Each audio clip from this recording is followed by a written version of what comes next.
ଆଜିକାଲି ମୋର ଏଇ ଭିଡିଓଟା ସେ ଭାଇ ଭଉଣୀ ମାନଙ୍କ ପାଇଁ ଯୋଉମାନେ ଟାଟୁ କରିବାକୁ ଇଚ୍ଛୁକ ବା ତାଙ୍କ ପାଇଁ ମୁଁ କିଛିଟା ଜରୁରୀ ଟିପ୍ସ କହିବି।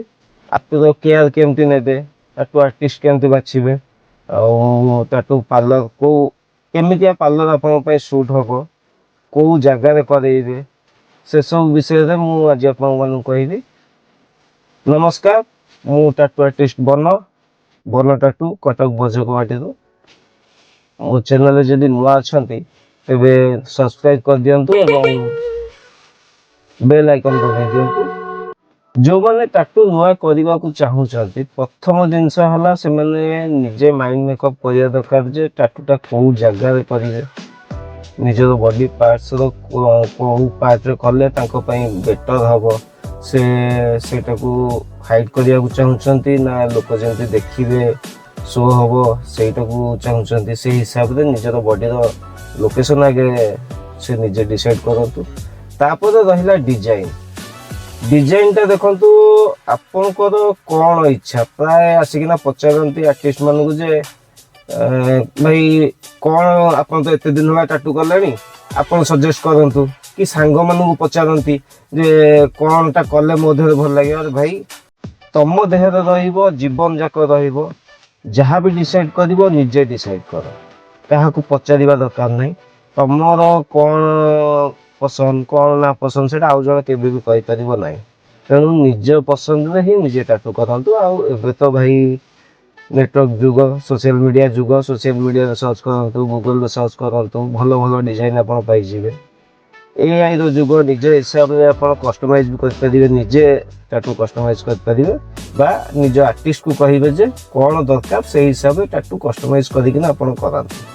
କାହାକୁ ଭାଇ ପଚାରିବା କିଛି ଦରକାର ନାହିଁ, ନିଜ ହିସାବରେ ନିଜେ କରନ୍ତୁ। ଦ୍ୱିତୀୟ କଥା ହେଲା କୋଉ ଜାଗାରେ କରିବେ, ମାନେ କୋଉ ପାର୍ଲର ଆପଣ ଚଏସ୍ କରିବେ। ଯଦି ନିଜର କିଏ ଚିହ୍ନା ପରିଚୟ ଅଛନ୍ତି ସେମାନଙ୍କୁ ପଚାରନ୍ତୁ ଯେ ସେମାନେ ଆପଣଙ୍କୁ ସଜେଷ୍ଟ କରିପାରିବେ ଯେ କୋଉଠି କଲେ ବେଟର ହବ। ତାଙ୍କର ଯଦି କିଏ ଚିହ୍ନା ଥବ କି ନିଜେ ଯଦି ଚିହ୍ନା ଥବ ଯାଆନ୍ତୁ ସେଇ ଜାଗାକୁ। ନହେଲେ ନେଟରେ ସର୍ଚ୍ଚ କରନ୍ତୁ ଭଲ ରେଟିଂ, ଭଲ ଆର୍ଟିଷ୍ଟ କିଏ।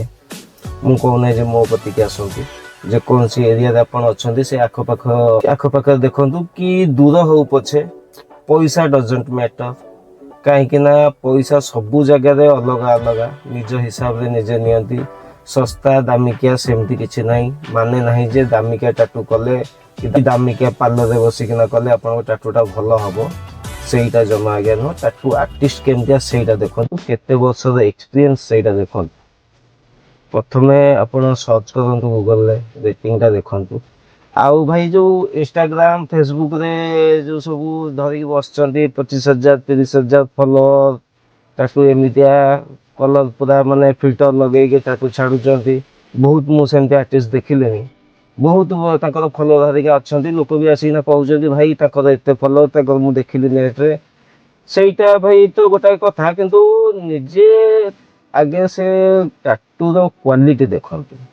କଲର ଗ୍ରେଡିଂଟା ବଡ଼ କଥା ନୁହଁ, ଏଡିଟିଂଟା ବଡ଼ କଥା ନୁହଁ, କିନ୍ତୁ ଟାଟୁଟାକୁ ପଜ କରିକି ପ୍ରଥମେ ଦେଖନ୍ତୁ ଲାଇନ କାମ, ଲାଇନ ସିଧା ଅଛି ନା ନାହିଁ, କଲରଟା କେମିତି କଣ ଦିଆ ହଉଛି ସେଇଟା ଦେଖନ୍ତୁ। ତାପରେ ରହିଲା କାମର ଫିନିସିଂ। ଗୋଟେ ଧରନ୍ତୁ ଜଗନ୍ନାଥ ଟାଟୁ ହେଇଛି, ପ୍ରଥମେ ନଜର କରନ୍ତୁ ଆଖିଟାକୁ, ଆଖିର ରାଉଣ୍ଡ ସେପ୍ କେମିତି ଅଛି, ଲାଇନ କେମିତି ପଡ଼ିଛି, ଆଉ ଫିନିସିଂଟା କେମିତି ହେଇଛି। ଖାଲି ଫଲୋଅର ଧରିକି ବସିଗଲେ ସେଗୁଡ଼ାକ ଭାଇ ଭଲ ଆର୍ଟିଷ୍ଟ ବୋଲି ଭାବି ନିଅନ୍ତୁ ନାହିଁ। ଆଉ ଯେଉଁ ଭାଇମାନେ ମୋର ଟାଟୁ କରୁଛନ୍ତି, ଠିକ୍ ଅଛି ଭାଇ, ଚେଷ୍ଟା କର ବେଟର କରିବା ପାଇଁ। କାହିଁକିନା ନିଜ ଆଖିକୁ ନିଜେ ପ୍ରଥମେ ଦେଖ। ଜଣଙ୍କ ଦେହରେ ଏଇଟା ରହୁଛି, ଲାଇଫ ଟାଇମ ରହିବ, ଜୀବନ ଯାକ ସେ ସେଇ ଜିନିଷଟାକୁ ଧରିକିନା ବୁଲିବ। ଜୀବନ ଯାକ ତମକୁ ମନେ ରଖିବ ଯେ ଏଇ ଲୋକଟା ମୋ ଦେହରେ ଗାରେଇଥିଲା। ସେଇଟା ପ୍ରଥମେ ତମେ ମୁଣ୍ଡରେ ରଖିକିନା ତାର ଯେମିତି ବେଷ୍ଟ ତମର ଦେଇପାରିବ ସେଇଟା ଚେଷ୍ଟା କର। ବହୁତ ଭାଇ ମୁଁ ଦେଖୁଛି ସୋସିଆଲ ମିଡ଼ିଆରେ ବଙ୍କା ଟଙ୍କା, ଖାସ କରି ଯୋଉ ପୋର୍ଟ୍ରେଟ ବନଉଛନ୍ତି ବାପା ମା ଛୁଆଙ୍କର, ଏଇଟା ଭାଇ ଗୋଟେ ଇମୋସନ, ମାନେ ଗୋଟେ ଲୋକର ଇମୋସନ ଏଇଟା। ସେ ତା ଲଭଟାକୁ ଦେଖିବାକୁ ଚାହୁଁଛି ତା ବାପା ପ୍ରତି, ମା ପ୍ରତି, ବା ଯେକୌଣସି ପୋର୍ଟ୍ରେଟଟା ସେ କରୁଛି କି ନିଜ ୱାଇଫର ହଉ, ସେ ତାର ନିଜର ଯୋଉ ଫିଲିଂଟା ସେଇଟା ଦେଖିବାକୁ ଚାହୁଁଛି। ତାକୁ ଭାଇ ଯୋଉ ଭଳିଆ ସବୁ କରୁଛନ୍ତି ସେଇଟା ଭାଇ କର ନାହିଁ ଦୟା କରିକି। ଆସୁନାହିଁ ମନା କରିଦିଅ, ଅଲଗା ଜାଗାକୁ ପଠାଅ, ରେକମେଣ୍ଡ କରିଦିଅ କି ନାଇଁ ମୋ ଚିହ୍ନା ଅଛି, ଯାଅ ସେଠିକି, ସିଏ ବେଟର କରିବ। ଆଉ ଯୋଉମାନେ କରୁଛନ୍ତି ଭାଇ ପଇସା ଲୋଭରେ ଯୋଉ ଯଦି କିଏ କରିଦଉଛି ଶସ୍ତାରେ, ସେମିତି ଭାଇ କର ନାହିଁ। ନିଜ ଦେହରେ ରହିବ, କିଛିଟା ଟଙ୍କା ପାଇଁ ତମର ଲାଇଫ ଟାଇମ ସେ ଖରାପ ହେଇଯିବ। ଏଇଟା ହେଲା ଯୋଉମାନେ କରିବାକୁ ଚାହୁଁଛନ୍ତି।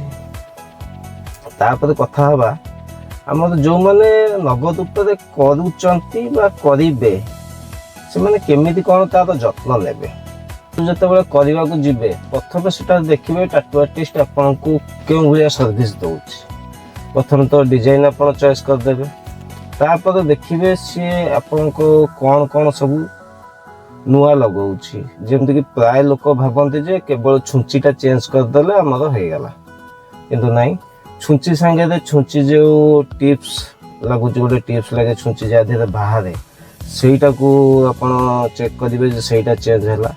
ଆଉ ମୋଷ୍ଟଲି ଇଙ୍କ କପ୍ସ, ସେଇଟା ବହୁତ ଜାଗାରେ ମୁଁ ଦେଖୁଛି ତାକୁ ଚେଞ୍ଜ କରୁନାହାନ୍ତି। ଏ ଯୋଉ ଏବେକା କରୁଛନ୍ତି ପିଲା, ନୂଆ ପିଲା ସବୁ ମେସିନ୍ ଗୋଟେ ଲେଖା ଫ୍ଲିପକାର୍ଟ ଆମାଜନରୁ ମଗେଇ ଦେଇକି ଟାଟୁ କରୁଛନ୍ତି, ସେମାନେ ଏସବୁ ଉପରେ ବିଲକୁଲ ଧ୍ୟାନ ଦେଉନାହାନ୍ତି। ଆଉ ତାଙ୍କ କତିକି ଯୋଉ ପିଲାମାନେ ଯାଉ ବି ଛନ୍ତି ପଇସା କିଛିଟା ବଞ୍ଚେଇବା ଚକ୍କରରେ, ସେମାନେ ବି ନିଜେ ବହୁତ ବଡ଼ ରିସ୍କ ନେଉଛନ୍ତି। ଆଗରୁ ଅଲଗା କଥା ଥିଲା, ଏବେ ଭାଇ ଟିକେ ଟିକେରେ ଆମର ଭାଇରସ ଜୀବାଣୁ ଏସବୁ ମାତି ଚାଲିଛି। ତେଣୁ ପ୍ରଥମେ ଚେକ୍ କରନ୍ତୁ ସିଏ ଛୁଞ୍ଚି ବା ଛୁଞ୍ଚିର ଯୋଉ ଟିପ୍ସ, ଇଙ୍କ କପ୍ ଯୋଉଥିରେ ଇଙ୍କଟା ଢଳା ହୁଏ, ସେ ଇଙ୍କ କପ୍ ଚେଞ୍ଜ ହେଉଛି ନା ନାହିଁ, ଗ୍ଲୋଭ୍ସ ଚେଞ୍ଜ ହେଉଛି ନା ନାହିଁ, ଯୋଉ ଅଏଣ୍ଟମେଣ୍ଟ ଆପଣ ଦେହରେ ଲାଗୁଛି ସେଇଟାକୁ ପୁରା ସମ୍ପୂର୍ଣ୍ଣ ଚେଞ୍ଜ କରୁଛନ୍ତି ନା ନାହିଁ, ଆଉ ପ୍ରପର ହାଇଜିନ୍ ମେଣ୍ଟେନ୍ କରୁଛନ୍ତି ନା ନାହିଁ, ଏସବୁ ଉପରେ ବହୁତ ଧ୍ୟାନ ଦିଅନ୍ତୁ। ଯଦି କେହି କରୁନାହାନ୍ତି ତେବେ ତାଙ୍କୁ କୁହନ୍ତୁ ଏମିତି କରିକିନା ଆପଣଙ୍କର ଟାଟୁଟା କରିବେ।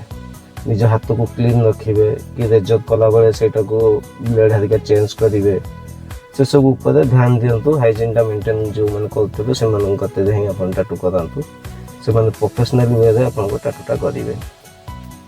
ଟାଟୁ ହେଇସାରିଲା ପରେ ପ୍ରଥମ ଜିନିଷ ଭାଇ ହେଲା, ମୁଁ ଦେଖୁଛି ଯେଉଁମାନେ ଟାଟୁ କରୁଛନ୍ତି ତାଙ୍କ ସାଙ୍ଗରେ ଯେଉଁ ଆସୁଛନ୍ତି 2-3 ଜଣ କି ଜଣେ ବି ହଉ, ସିଏ ଆଠୁ ବେଶୀ ଯିଏ କରୁଥିବ ତାଠୁ ବେଶୀ ମୁଣ୍ଡ ଟେନସନ୍ ହୁଏ ସେମାନଙ୍କର। ସିଏ କ'ଣ ଭାବନ୍ତି କ'ଣ ନାହିଁ ସେ ଜାଣିନାହିଁ, ମାନେ ତାଙ୍କର ବହୁତ ଚିନ୍ତା। ଭାଇ ଏଇଟା ଟିକେ କଲର ଆଉ ଟିକେ ନାଲିଆ ଦେଇଦିଅ, ଏଇ ଗାରଟା ଆଉ ଟିକେ ଏମିତି କରିଦିଅ, ଏଇଟାକୁ ଆଉ ଟିକେ ବଢ଼େଇ ଦିଅ। ସେମାନେ ଦର୍ଶକ ସେମାନେ ବସିକି ଦେଖୁଥିବେ, ସେମାନେ ବହୁତ ଉପଦେଶ ଦିଅନ୍ତି। ଆରେ ଭାଇ ଟାଟୁ ଆର୍ଟିଷ୍ଟ ଯିଏ, ସିଏ ତା ହିସାବରେ କରିବ, ସିଏ ଜଣେ ଆର୍ଟିଷ୍ଟ, ସିଏ ଜାଣିଛି କ'ଣ କଲେ ଭଲ ହେବ, କେମିତି କଲେ ଭଲ ହେବ। ତମ ରଙ୍ଗ ବଳିଛି ମାନେ ବଳିଛି ବୋଲିକି ତମ କହିବ ବଳି ଦିଅ, ସେମିତି ହୁଏ ନାହିଁ। ଆଉ ଗୋଟେ କହିବେ ଭାଇ ରଙ୍ଗଟା ତ ବଳିଛି ଆଉ ଟିକେ ଏଠି ଟିକେ ମାରିଦବ, ଭାଇ ଇଏ କ'ଣ ଘର ରଙ୍ଗ ହେଉଛି, ଏଠି ଟିକେ ମାରିଦିଅ ସେଠି ଟିକେ ମାରିଦିଅ, ସେମିତି ଭାଇ କେବେ କରନ୍ତୁ ନାହିଁ। ନିଜର ଯେତିକି କାମ ପାଇଁ ଆପଣ ଯାଇଛନ୍ତି ସେତିକି କାମ କରନ୍ତୁ। ଆଉ ସାଙ୍ଗରେ ଯେଉଁମାନେ ଯାଇଛନ୍ତି କି ଯାଆନ୍ତି ଯେଉଁମାନେ, ଯଦି ଭିଡ଼ିଓଟିକୁ ମୋର ଦେଖନ୍ତି, ସେମାନଙ୍କୁ ଭାଇ ରିକ୍ୱେଷ୍ଟ, ତମେ ଚୁପଚାପ ହେଇକିନା ବସ, ନିଜ ଜ୍ଞାନ ଦିଅନି। ଯିଏ କରୁଛି ତାର ବହୁତ ଜ୍ଞାନ ଅଛି, ତମ ଜ୍ଞାନ ତାକୁ ଦରକାର ନାହିଁ। ତାପରେ ଭାଇ ଟାଟୁ ସରିଲା ପରେ କେୟାର ନେବାଟା ତ ନିହାତି ଦରକାର। ସେ ତେଣିକି ପଇସା ତମେ ବେଶୀ ଦେଇଥାଅ କମ୍ ଦେଇଥାଅ, ଯଦି କେୟାର ନ ନେବ ଟାଟୁ ଖରାପ ହେବ। ଆଉ ପ୍ରାୟ ଭାବନ୍ତି ଟାଟୁ ଯିଏ କରିଦେଲା ସିଏ ଆସିକି ଆମର ଜଗିବ, ଯାଇକି ଫୋନରେ ଭାଇ କ'ଣ କରିଦେଲ ମୋ ଟାଟୁଟା, ଇଏ ହେଇଗଲା, ଏଠି ଫଳିଗଲା, ଏଠି ଇଏ ହେଇଗଲା। ଆରେ ଭାଇ ସିଏ ସିନା ଟାଟୁ ଆର୍ଟିଷ୍ଟ, ସିଏ ଟାଟୁ କରିବା ତା କାମ, ଜଗିବା ତମ କାମ। ତମେ କେୟାର ନ ନେବ ସିଏ କ'ଣ ଯାଇକି ତମ ଘରେ ବସିକିନା ଜଗିବ ନା କ'ଣ? ଭାବନ୍ତି କ'ଣ କେଜାଣି, ନିଜେ ଭାଇ ତାକୁ କେୟାର ନେବେନି ଟାଟୁ ଆର୍ଟିଷ୍ଟ। ମୁଁ ନିଜେ ମୋ ପର୍ସନାଲି କଥା କହୁଛି, ବାରମ୍ବାର ମୁଁ ଏମିତି ଡେମୋ କରିକି ଦେଖେଇବି, ଭାଇ ଏମିତି ଅଏଣ୍ଟମେଣ୍ଟ ମାରିବ, ଏମିତି ଭେସଲିନ୍ ମାରିବ, ଦିନକୁ ଏତିକି ଥର ମାରିବ, କିଛି ଭାଇ ଶୁଣାଶୁଣି ନାହିଁ। ଯାଇକି ଖରାପ କରିଦେବେ, ତାପରେ ଫୋନ୍ ମାରିକିନା ଭାଇ କ'ଣ କରିଦେଲ ଆମର। ଆରେ ଶୁଣ, ମୁଁ କ'ଣ ଯିବି ତମ ଘରେ ଜଗିବା ପାଇଁ? ଟାଟୁ କଲ ତମେ, ତମେ କେୟାର ନେବନି, ଆଧରେ ଟାଟୁ ଆର୍ଟିଷ୍ଟର ଭୁଲ, କ'ଣ କରିଦେବ? ସବୁ ଜିନିଷ କରିସାରିଲା ପରେ ଯାଇକିନା କହିବ ମୋର ଖରାପ ହେଇଗଲା। ନିଜେ କେୟାର ନେବ ନିଜର। କହିବ ମୋ ମା କହିଲା ହଳଦୀ ମାରିଦେ, ମୋ ଆଈ କହିଲା ସୋରିଷ ତେଲ ମାରେ, ମୋ ସାଙ୍ଗ କହିଲା ଭେସଲିନ୍ ବୋଳ। ତାହେଲେ ସେମାନଙ୍କୁ କରେଇ ଦିଅ। ଯାଉଛ କାହିଁ କୋଉଠି ଯଦି ସେମାନଙ୍କର ଏତେ ନଲେଜ, ତମର ଯଦି ତାଙ୍କ ଉପରେ ଭରସା ତମ ଟାଟୁ ଆର୍ଟିଷ୍ଟ ଅପେକ୍ଷା, ତାହେଲେ ସେମାନଙ୍କୁ ଯାଇ କରାଅ। ଯାଉଛ କାହିଁ କୋଉ ଜାଗାକୁ? ଏଗୁଡ଼ା ଭାଇ ଜମା କର ନାହିଁ। ଯାହା ଟାଟୁ ଆର୍ଟିଷ୍ଟ କହୁଛି ସେଇଟା ପ୍ରପର ବୁଝା। ଆଉ ନିଜର ଏଇ ଯୋଉ ଚିହ୍ନା ପରିଚୟ ସାଙ୍ଗସାଥି ଏମାନଙ୍କ କଥାରେ ଜମା ମାତନି। ତମର ଟାଟୁ କର, ତମ ଲାଇଫ ଖରାପ କରିଦେବେ ଏଗୁଡ଼ା ଯୋଉ ପାଖରେ ଥାଆନ୍ତି। କେୟାର କେମିତି ନବ ଏଇଟା ପ୍ରପର ୱେରେ ମୁଁ କହୁଛି, ଯାଇକି ଭଲ କି ବୁଝ, ସେମିତି କେୟାର ନବ। ପ୍ରଥମେ ନୂଆ ଟାଟୁଟା ଯେତେବେଳେ ହବ, ଟାଟୁ ଆର୍ଟିଷ୍ଟ ତା ଉପରେ ଗୋଟେ ବ୍ୟାଣ୍ଡେଡ କରିବ କି ନ କରିପାରେ, ଯଦି ଛୋଟିଆ ମୋଟିଆ ହେଇଥାଏ ନ କରିପାରେ, କିନ୍ତୁ କରିଦେବାଟା ବେଟର। ବ୍ୟାଣ୍ଡେଜ କଲା ପରେ, ବ୍ୟାଣ୍ଡେଜ ଯୋଉଟା ଜରିଟା ଗୁରା ହୁଏ ତାକୁ କୁହାଯାଏ ବ୍ୟାଣ୍ଡେଜ। ସେଇଟା କରିବାର ଘଣ୍ଟାଏରୁ 5 ଘଣ୍ଟା ଭିତରେ ତାକୁ କାଢ଼ିଦେବେ। ନଖ ଉଷୁମ ପାଣି ବା ସାଲାଇନ୍ ୱାଟର, ଯୋଉଟା କି ଆମର ଜର୍ମ ଫ୍ରି କରିବା ପାଇଁ ଆମେ କହୁ। ପାଣିଟା ଉଷୁମ କରିଦେଲେ, ଗରମ କରିଦେଲେ କ'ଣ ସେଇଟା ଜର୍ମ ତା ଦେହରୁ ମରିଯାଆନ୍ତି, କୌଣସି ଜୀବାଣୁ ରୁହନ୍ତିନି। ସେଇ ପାଣିରେ ଭଲକି ଟିକେ ଧୋଇଦେବେ। ଭଲକି ମାନେ ପୁରା ରଗଡ଼ିକି ସଫା କରିଦେବେ, ତାକୁ କ୍ଲିନ୍ କରିଦେବେ। ସେ ଗୋଟାଏ ଦିନ ଛାଡ଼ିଦେଲେ। ସେକେଣ୍ଡ ଦିନ ଯଦି ପାରିବେ ସିଲଭର ଏକ୍ସ ଟି ଆଣିକିନା ତା ଦେହରେ ମାରିବେ। 4 ରୁ 5 ଦିନ ସିଲଭର ଏକ୍ସ ଦିନକୁ 2 ଥର ପୁରା ସ୍ଲାଇଟ୍ ଟିକେ ଟିକେ ମାରିବେ। ଟିକେ ଟିକେ ମାରିକିନା ତାକୁ ମାଲିସ କରି ପୁରା ସ୍କିନ୍ ସାଙ୍ଗରେ ମିଶାଇ ଦେବେ। ଅଧିକା ସାଲୁ ବାଲୁ କରିକି ମାରିବା ଦରକାର ନାହିଁ। ତାପରେ ଗୋଟେ ଚୋପାଟା ଛାଡ଼ିବା ଷ୍ଟାର୍ଟ ହେବ। ସେ ଚୋପାଟା ଯେତେବେଳେ ଛାଡ଼ିବ, ତାକୁ ନଖରେ ଜମା ଛଡ଼େଇବେନି।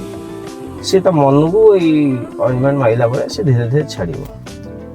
ସେ 3-4 ଦିନ ପରେ ସିଲଭର ଏକ୍ସ ମାରିଲେ, 3-4 ଦିନ 5 ଦିନ ତାକୁ ମାରିବେ। ଶୁଖିବା ଆରମ୍ଭ ହେଲେ ଚେଞ୍ଜ କରିଦେବେ ଭ୍ୟାସଲିନ୍ ବା ଅଲିଭ ଅଏଲ ବା ଜନସନ୍ସ ବେବି ଅଏଲ। ଆ ଭିତରୁ ଯେକୌଣସି ଜିନିଷ ଆପଣ ଗୋଟେ ୟୁଜ୍ କରିପାରିବେ। ବହୁତ କମ ପରିମାଣର ନେଇକିନା ଲଗେଇକି ତାକୁ ଧୀରେ ଧୀରେ ମାଲିସ କରିବେ। 1 ରୁ 1.5 ମାସ ପର୍ଯ୍ୟନ୍ତ କଣ୍ଟିନ୍ୟୁ କରିବେ। ଏମିତି ନୁହଁ ଯେ ଯାଇକିନା 8-10 ଦିନ ପରେ କହିବେ ଭାଇ କ'ଣ କରିଦେଲ, ମୋ ଟାଟୁ ବିଲକୁଲ ଛାଡ଼ିଗଲା, ଖରାପ ହେଇଗଲା। ଟାଟୁର ଇଙ୍କର ଯୋଉ ଦିଆ ହୁଏ ସେଇଟା ଆପଣଙ୍କ ସ୍କିନ୍ ଟାଇଟ୍ ହେଇ କଲର ପରଫେକ୍ଟ ଆସିବା ପାଇଁ ମିନିମମ୍ 1 ରୁ 1.5 ମାସ ଲାଗିଯାଏ।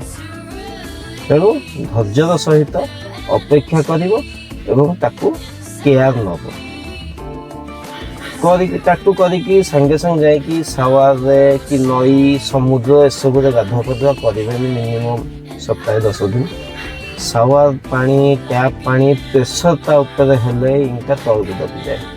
ତେଣୁ ଇଙ୍କ ଫେଡ୍ ହେଇଯିବାର ଚାନ୍ସ ଥାଏ। ସାୱାର, ଟ୍ୟାପ୍, ନଦୀ, ନାଳ, ସମୁଦ୍ର ଏସବୁଠୁ ଯେତେ ଦୂରେଇ 7 ରୁ 10 ଦିନ ପର୍ଯ୍ୟନ୍ତ।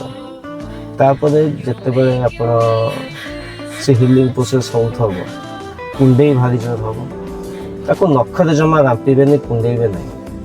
କେବଳ ଧୀରେ ଧୀରେ ଆଉଁସିବେ।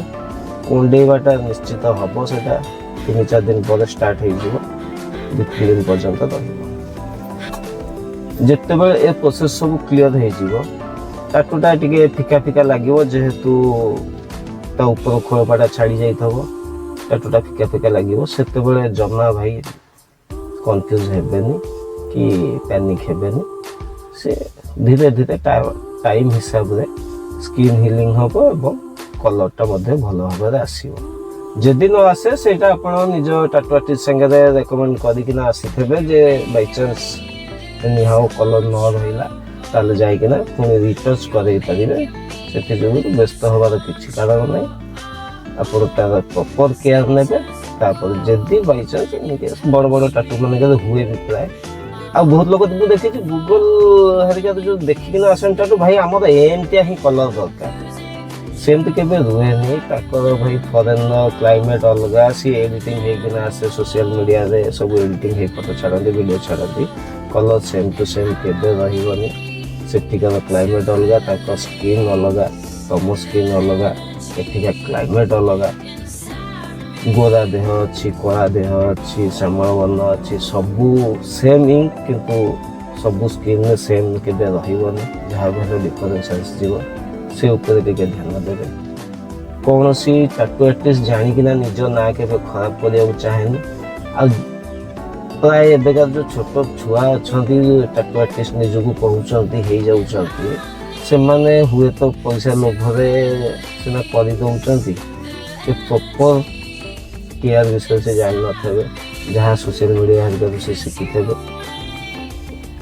देखु एमती कलापर जदि टाटूटी आपंकर भल न रोचे तेज आप टाटू आर्टिस्ट को ब्लेम करेंगे किसी ना ता पूर्व निजर जेकोसी निजर कर्तव्य ताको सठिक भाव करूँ प्रॉपर वे केयर नियंतु अल्कोहल कंज्यूम करेंगे जिते टाटू हिलिंग प्रोसेस थब तब अल्कोहल टिके कम ने खट्टा खाइबेनी 7-8 दिन खंडे खट्टा खाइबेनी जेपरी माने गोटे खंडिया हेले जेमती जगा जाए केयर निया जाए गोटे खंडिया हो गले स्किन तो कौन सी आचुड़ी हो गले ये सही टाइप जिनिस आप सेतेटा पैनिक हवा दरकार नहीं केवल निज बॉडी जो जगह टाटू होइथबो सेठी हाइजीन मेंटेन करेंगे आउ का हाथ मरई देबेनी कहा कथा शुणिबेनी केयर प्रॉपर नियंतु अपन टाटू निश्चित भाव में भल रहिबो एति कहिकना रहउची धन्यवाद चैनल को जदि सब्सक्राइब करना